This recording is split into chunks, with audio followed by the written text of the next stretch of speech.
If I can have your attention here in the Media Center, we will continue on with today's Monster Energy NASCAR Cup Series media availabilities for Sunday's Firekeepers Casino 400 here at Michigan International Speedway. We are now joined by driver Joey Logano of the number 22 Shell Pennzoil Ford for Team Penske. Joey was third fastest in first Monster Energy NASCAR Cup Series practice. Winner here at this racetrack last year. That's got to give you a nice boost to your confidence going into this weekend. Yeah, of course. Anytime you come to one of your best racetracks, like here in Michigan, especially the way our last month and a half has gone, is definitely a nice little confidence builder for sure. So to be able to unload today and have a decent speed, and then switch to qualifying trim and find a little bit more there our last run. Definitely is a nice little turnaround for us. Obviously, we've been lacking a little bit of speed, but this seems like the best racetrack for us to turn this thing around, and we got a good start so far. So excited to get out there and see what we can do for qualifying with our Shell Pennzoil Ford, and obviously try to tune it up for the race tomorrow and have a good one. Awesome. Okay, if you have a question for Joey, please raise your hand. We'll get a wireless microphone to you. We'll start with Reed, go to Lee, and then to Bob. Reed Spencer, NASCAR Wire Service. Joey, have you guys figured out where you've been off the last month or so? We have about 15 areas we think, right? And is that, well, could it be here, could be there, and really a lot of it's process of elimination. I think there's a certain area we really think that we can be better, but we gotta. It takes a lot of time to be able to fix that. It's not just a spring away. Believe me, we've changed every spring we can change on these things and things like that. But over time, we should be able to get back to where we want to, and already we're moving that way. We're trying to balance our cars better and trying to get to where we can get into the corner better. It seems to be our biggest lack right now is the entry part of the corner. So trying to fix that, and it seems like we've made a decent step this week. Not that it's ever good when you come here to Michigan, but it seems like we're in a step in the right direction right now. So we'll keep working on what we've been working on. So. For someone as competitive as you are, how frustrating has this been, and what have you done to combat just I guess you guys, you're scratching your head, even though, what the numbers say, it tells you something else, and I just can't imagine it's been a fun month for you. Well, it's not fun, but you got to keep life in perspective a lot of times on what's what you're doing out there, and and I think one of the funniest comments I heard, might not be the truth, but he said, "We're not curing cancer out there. We're just trying to make circles really fast." So it's something that we can fix. And this team's strong. We've been through this stuff before, and really, in honesty, when you look at the speed, last week in Pocono, we made a step. We had a good second round in qualifying. We've qualified 9th, and we had a good start. We were running 6th, and we had a flat tire. Those things have been happening too. It's not just the speed. I feel like the speed part has been, I don't know, kind of seems like what everyone's been talking about. But we've had other issues. We've had issue at Dover. We were a top 10 car. We're not the winning car like we're used to being or want to be. But we've made some progress on our cars to where we've gotten faster since Charlotte. We just haven't had a chance to show it because we've been trying to overcome things, and our car's not quite fast enough to overcome issues that happen in a race right now. So if we can get that a little bit faster, you can overcome, running over something last week and having a flat tire. And is there a concern, since your win is encumbered and you don't have that automatic pass to go into the playoffs? Yeah, obviously it's on your mind. I'd be lying if I said it wasn't. But it's not something that I'm very concerned about. It's something that I feel like this team's strong enough to get through. We just got to get through this and like I said, just kind of build some momentum up, have a couple normal races. The way these stages are, you can gain points pretty quick. We've proven we can lose them pretty quick, so we know we can gain them pretty quick as well with a couple good races, scoring a lot of stage points and a great finish puts you right back to, close to where we were. So we just got to be able to, string 3 or 4 solid races together like we know how to. We've strung 15, 20 great races together. So it's nothing that, like I said, this team hasn't done before. We're very strong. No one's getting down on themselves. No one's pointing fingers. There's none of that going on. It's just we got to get through it as a team together. We'll go Bob, then to Joe, then to Chase. Bob Pockris, ESPN.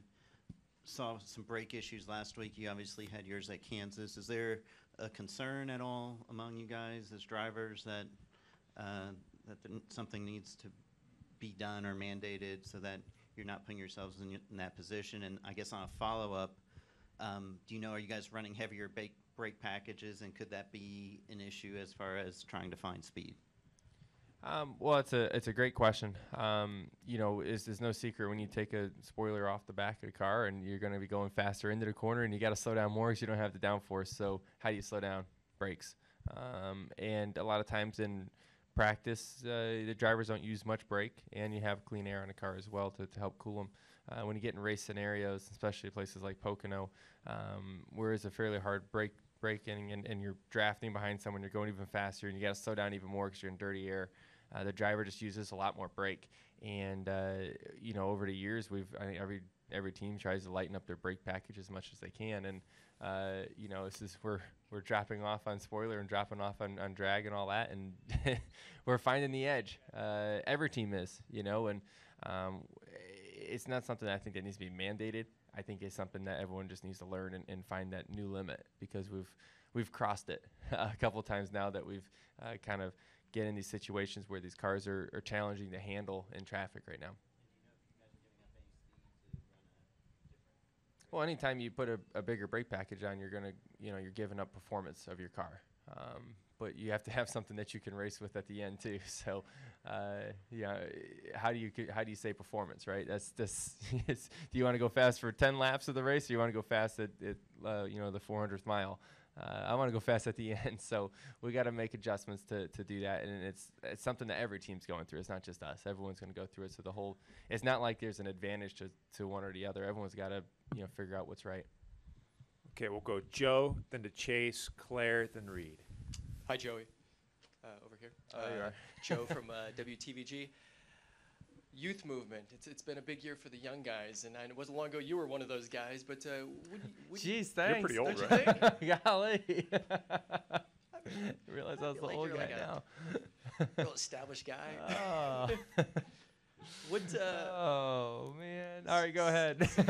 So on that note, yeah, what do you think of Blaney and Dylan, and just that these young guys that are getting their first wins this year? Yeah, I think it's amazing, really, to see the first wins of everybody, and I like to kind of put myself. Well, I don't really know if I fit in a group. I'm 27, so I'm not that far off of the young guys. There's some young guys in that group that are my age, so I think to see the youth movement, and you say that, and it's kind of the drivers that have been here for a couple years, and they're getting their heads wrapped around what it takes to win one of these cup races, and they're becoming very competitive, and which is great to see, right? Because you see a lot of drivers that are going to be retiring in the next 5-6 years, right? And someone's got to replace them. And to see how these drivers are getting the experience now to where they're competitive enough to race with the guys that are here right now is pretty incredible to see. Our sport's going through a transition, no doubt, and it will be for a little bit, as there's a lot of very young talent that's coming in, and it'll keep going through that transition. Go to Chase, then Claire, then Reed.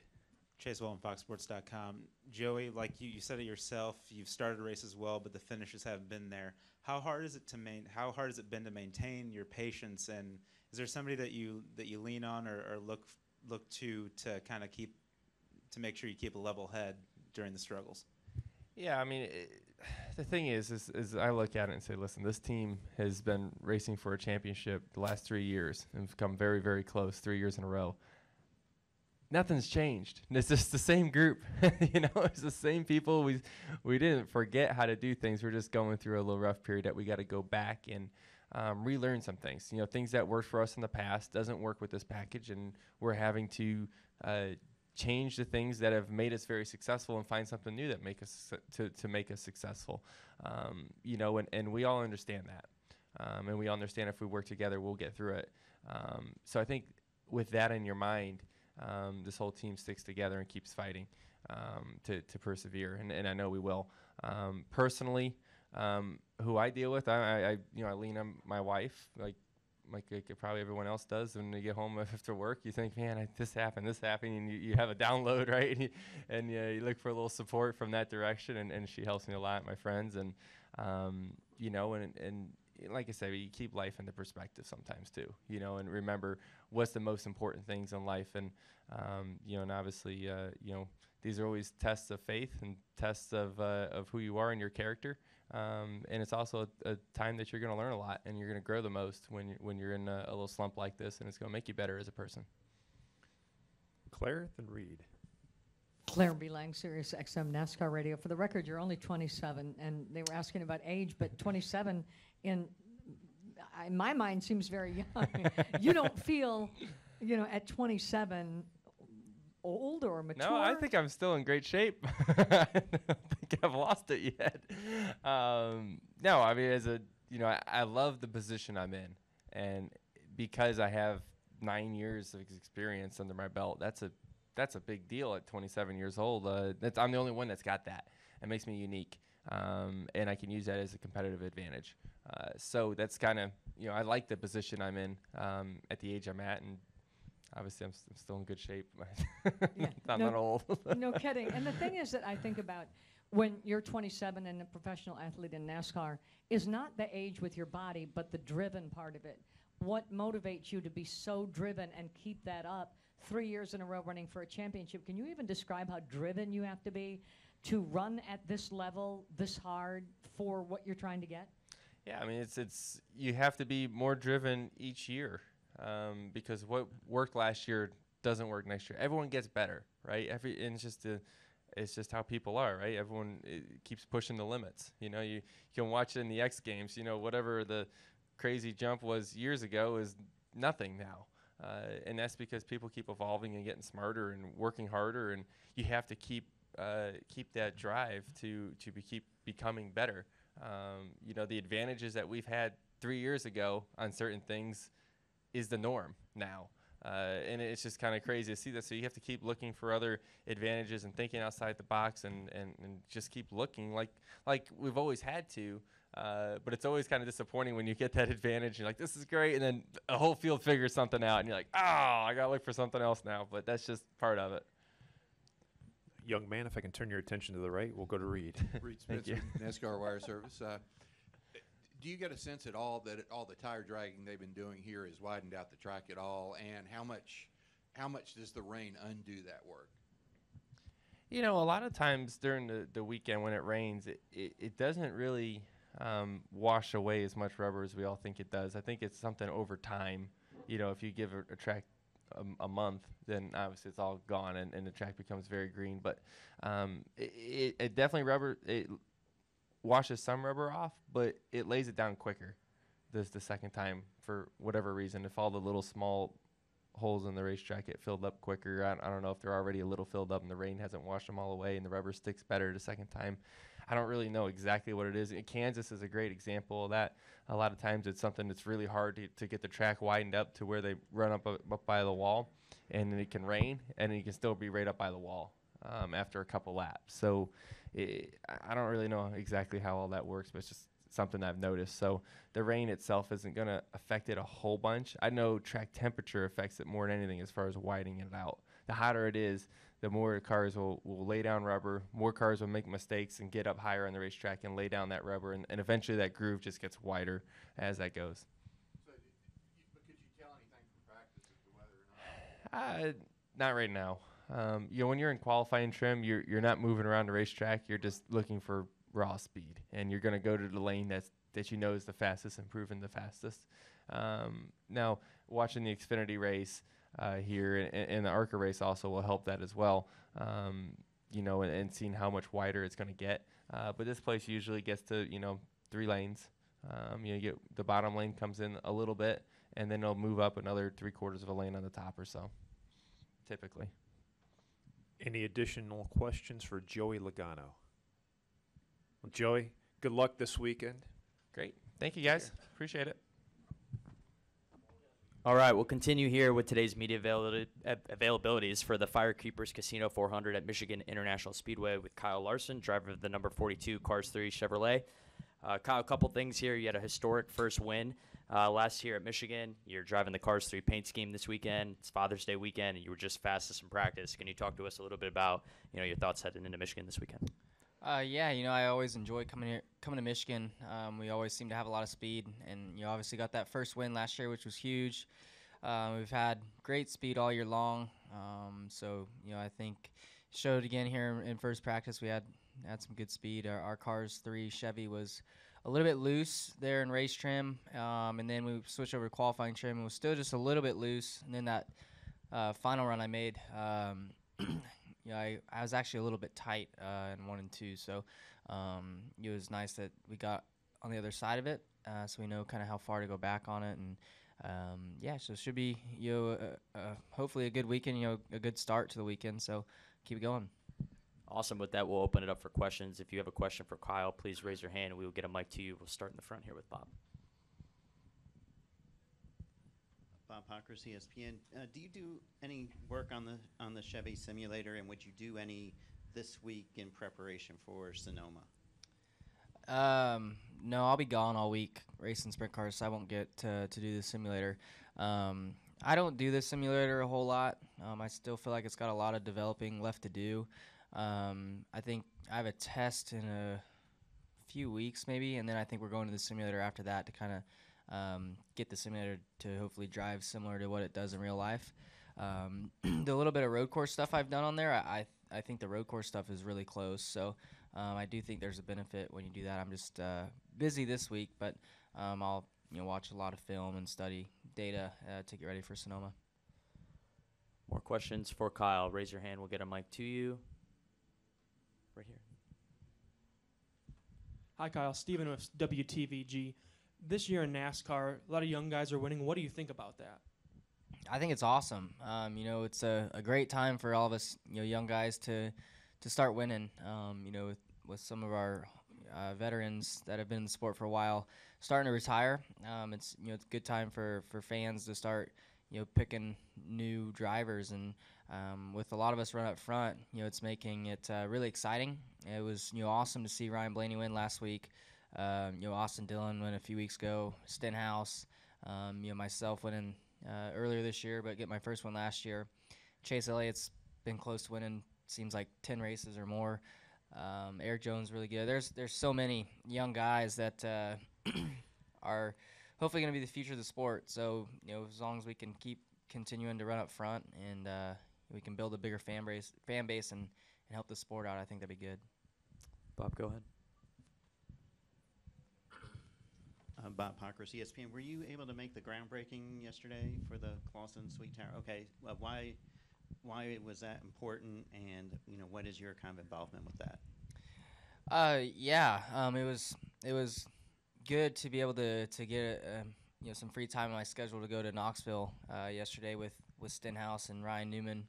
We flew on Newman's plane to Knoxville and got to be there for the groundbreaking on the Brian Clawson Sweet Towers there that they're going to start building off Turn 2 at Knoxville.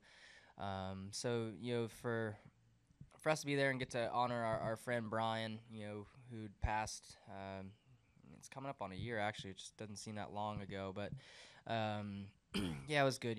Brian's family was there, fiance Lauren was there, so it was nice to get to see them and share some laughs and some stories again, and probably won't notice it now, but that yesterday was a very historical day for sprint car racing. So I think with them extending onto the Hall of Fame and adding more suites, and then honoring Brian with putting his name on there it is huge, and it's going to go a long ways. So was glad to be there, and glad to honor our friend. Any additional questions for Kyle? Oh, right here. Hi, Danielle with WTOL. We've touched on how you got your first win in Michigan back. Obviously, that has to feel good, but how do you feel you've grown as a driver coming into this time around in Michigan? Yeah, I think I've probably grown a little bit as a driver. I feel like our race team's gotten even better. Our race cars have been a lot faster. They were pretty fast leading up to Michigan last year, but I feel like since Michigan, when we got that win, we've just continued to make them better and had a great off season and started the year off really good. So I think we've just kind of continued to gel and continued to build on what we currently have, and it's starting to, or it has been showing, on Sundays a lot. Anything else for Kyle? Oh, go ahead, Bob. Right in the front. We'll wrap up here. Hey, Bob, just get them all out. Yeah, well, after McMurray having his brake issue last week, did you have any concerns? Do you guys talk about that stuff, or do you not, or do they just put in the brakes and you race? Yeah, I mean, I don't worry about anything really a whole lot. Last week, though, for sure, I was starting to, even before Jamie had wrecked, my brake pedal was getting longer, so I was starting to take care of them and lifting earlier and trying to use less brake pressure to take care of it as much as I could. But even after he had his brake issue, I wasn't too worried because, I don't know. I mean, I felt like, after that I could just kind of save my brakes as best I could and hopefully wouldn't have any issues. So nothing really it's kind of out of your control too, in a way, a little bit. So I think I don't know if something failed on his or what, but I wasn't too concerned with my brakes last week. But I do know we were using a lot more brake pressure there than normal, I think, with the less downforce, and we were definitely lifting way earlier than what I'd had in the past at Pocono, which was fun. Kyle, thanks for stopping by. Happy early Father's Day and good luck on Sunday. Yeah, thank you. Alrighty, we'll continue with today's media availabilities with Erik Jones, driver of the number 77 5-Hour Energy Extra Strength Toyota. Erik is coming off a career best finish in the Monster Energy NASCAR Cup Series at Pocono and is from Michigan. Erik, can you just talk to us a little bit about, how fun this week's been for you, kind of being home with family and just kind of being here at Michigan? Yeah, it's been a busy week. I didn't get home till Tuesday night.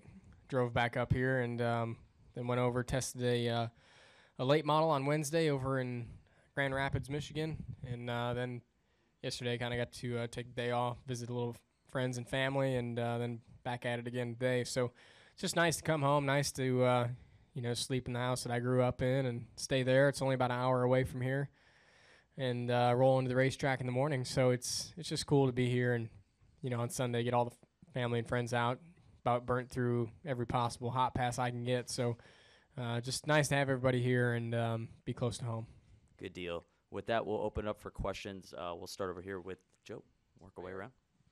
Joe from WTVG in Toledo. You're having a good year. We've seen a lot of first-time winners as well. What do you think of the youth movement this year? It's been nice to see. I think all of us have, been working to kind of get to that point where we can win races, and we're steadily getting closer to that. You can see that each week, and with Ryan getting a win, I think Chase will get a win soon. Hopefully we can get a win soon, and all kind of join that list and really become competitors week in and week out and contend for these wins. So we're all trying to get there. It's neat to see us all kind of come in at the same time. I've raced with a lot of these guys for a long time, and to all be at this level together is a little bit surreal. When you race against guys when you're younger and late models and stuff, you don't really think you're going to race them forever or all make it to this level. So to see us all here and having our chance is pretty cool. We'll go to Bob Taylor in the back. Sorry. Bob Parker, ESPN. Do you do a lot of simulator work, and would you do more in the week leading up to Sonoma? I don't do a ton on the sim. I did actually go on Tuesday morning. I went to the sim for Sonoma. I won't go back, but I did spend about 4 hours there just making laps and doing everything I could. Unfortunately, I couldn't find a K&N car to drive, so I had to, that's all I've got to prepare. So I think it's helpful, at least it gives you a visual of the track and gives you a few marks and a few shift points and stuff. So you can't totally rely on what it's giving you sometimes, but I think for a road course, it's pretty accurate. So it'll definitely, at least, like I said, give me some kind of mark or point to go off of when I get in there and do the real thing next week. How's it going, Erik? Taylor DeSormo with MLive.com. You mentioned that you haven't been home in a while, been busy on the NASCAR circuit. Now that you've had some time with friends and family this weekend, what are their thoughts on the mullet? Well, a lot of them were, a few of them were down in North Carolina for my 21st birthday, and that's when that all kind of went down, they thought it was pretty funny. And then I think my biggest fan of it is my uncle, because he had a pretty rockin' mullet in about 1987. So he was a big fan. He said, I need a little bit of work on the back yet, get it a little bit longer, and I'll be just fine. So they like it. They think it's pretty funny. We'll go to Colton, Mike, and George. Colton Wood, Auto Week. Kind of with this season over halfway now, and then people are trying to fight to win and trying to get into the playoff. What would it mean for you to win at your home track here in Michigan and then clinch that virtual spot into the playoff? Be really cool. I told somebody earlier today that I was jealous last year watching Kyle Larson get his first win here, because I was thinking, man, that sure would be a pretty storybook if I could do something like that. I'd love to get my first win here. I would love to win the Xfinity race here last year and even the truck race the year before. So this is a place that I'm always going to want to win at until hopefully it finally comes. I know it's going to be a tall task, but I definitely think we're capable of it. We ran good in Pocono last week. We got a lot of momentum right now. And I think we brought a good car again this weekend. So it'd mean a lot to me. It'd definitely be cool with as many people that would be here watching and would get to enjoy it all with me in Victory Lane, and then head right over and do another race on Monday. So it'd be pretty special. Go ahead, Mike. Erik, Michael Brudnell from Auto Week.